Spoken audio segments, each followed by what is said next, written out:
Welcome to Module 6 of the Ethical Hacking course. We've explored wired networks, systems, and web applications.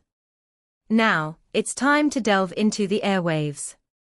Wireless networks are everywhere, and their convenience often comes at the cost of security. This module will teach you how to understand, test, and secure wireless networks. Wireless network protocols and security refers to the standards and technologies that enable wireless communication between devices while ensuring data is transmitted safely. It covers how networks like Wi-Fi operate and the security measures, such as WPA2 or WPA3, used to protect them from unauthorized access and attacks. Learning objectives.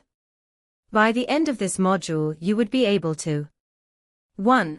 Explain wireless security protocols and their weaknesses, including WEP, WPA2, and WPA3. 2. Perform reconnaissance of Wi-Fi networks and capture a WPA2 four-way handshake using monitor mode. 3. Use the air cracking suite to perform offline password cracking from a captured handshake. 4.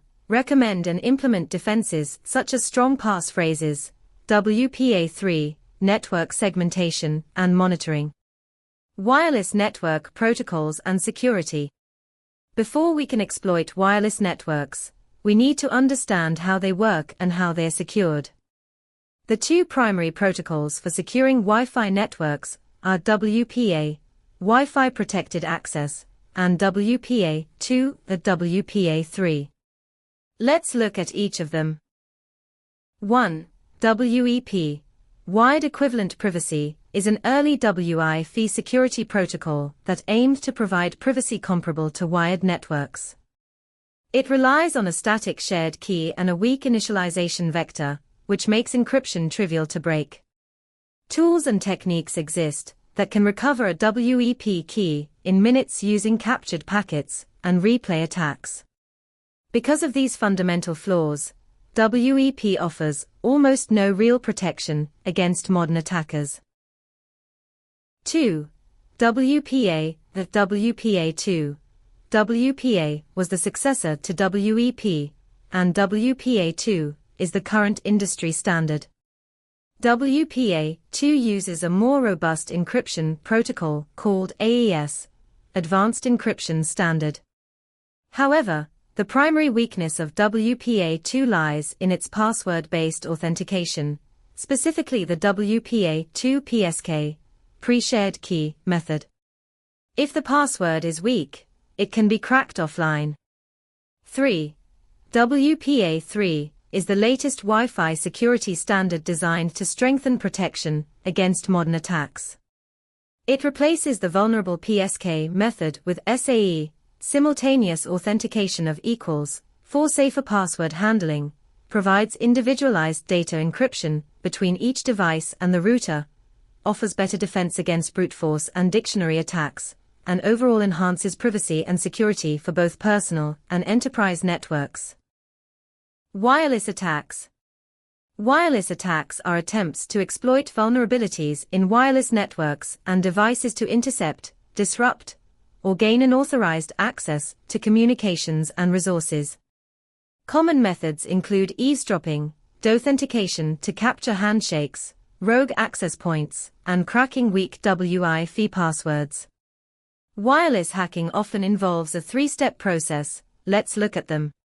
1. Authentication attack. This is a key step in many wireless attacks. An attacker sends authentication packets to a client, forcing them to disconnect from the access point. When the client automatically reconnects, the attacker captures the four-way handshake, which contains the encrypted password. This is a denial-of-service attack. 2. Evil twin attack. An attacker sets up a rogue access point with the same name, SSID, as a legitimate one.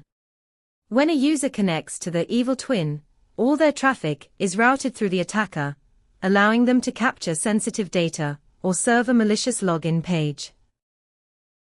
3. Password cracking with air cracking. Once you have the handshake, you can use a tool like air cracking to perform a dictionary or brute force attack to crack the password offline. This is done on a captured .cap file containing the handshake. Air cracking is a suite of tools for wireless security auditing. Cracking a WPA2 network lab. This lab demonstrates wireless attack methods. These are the steps to follow. Step 1. Set your wireless adapter to monitor mode. 1. Open a terminal in Kali Linux. 2. Use iconfig to identify your wireless card. It might be WLAN 0. 3. Kill any processes that might interfere. Airmaning check kill. 4. Start monitor mode. Airmaning start WLAN 0. Your card will now be named WLAN 0 Mon. Step 2. Capture the handshake. 1. Run error dumping WLAN 0 Mon to list nearby networks. 2. Note the target BSSID and channel must be a protected network. 3. Start capture.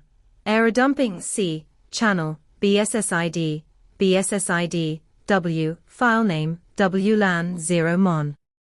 4. Force a reconnect with airplaying DOTH 0, A, BSSID, C, client MAC, WLAN 0 Mon. 5. Watch for WPA handshake. In error dump output, the handshake is saved to the .cap file. Step 3. Crack the password offline.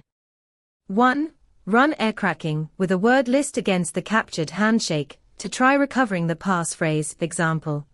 Air cracking wrocu.textcapture.cap. 2.